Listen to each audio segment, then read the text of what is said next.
Clay Anderson wears a suit to work. A spacesuit. Clay has been training for the past 9 years to work on NASA's International Space Station. His training is very practical, but it also needs to be theoretical. He needs maths and physics to understand the science of space travel before he leaves Earth. Preparing for work in space is a huge challenge. In space, astronauts are weightless. They float freely in the air. How can you prepare for that? Clay trains for this part of the mission in an aeroplane, but how does it work?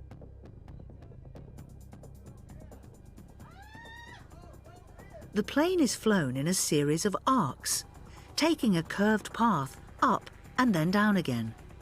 This allows the student astronauts to be weightless for about 30 seconds at a time. 30 seconds is long enough to see what working whilst weightless feels like. But for proper training, Clay and the other trainees need hours of practice.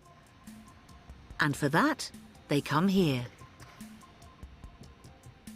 This training pool is 60 meters long, 30 meters wide, and 12 meters deep.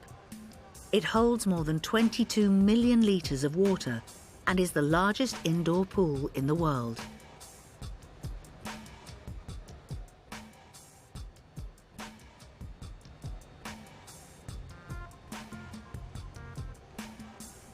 The facility has 200 employees and more than 60 divers who help with astronaut training.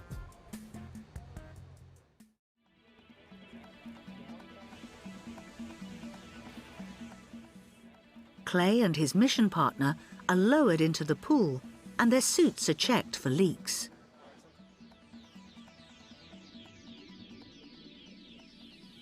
For every hour Clay plans to work in space, he needs to practice for 7 hours in the pool.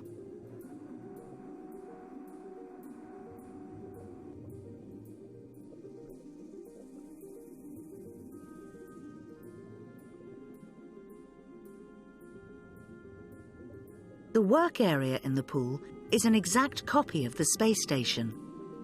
This gives Clay very practical experience with the station and with the tools he needs.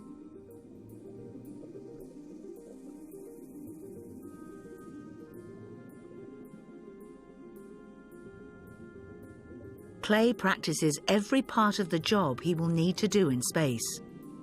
He will work long hours, and so he needs to be physically strong to do the job. After 7 hours in the training pool, Clay is clearly exhausted, but happy with the progress of his training. Long day, lots to do, tired hands, but it was all good. After his training, Clay will be ready for his 6-month space mission. When he goes to work on the International Space Station, he will hopefully have prepared enough to find time to enjoy the view.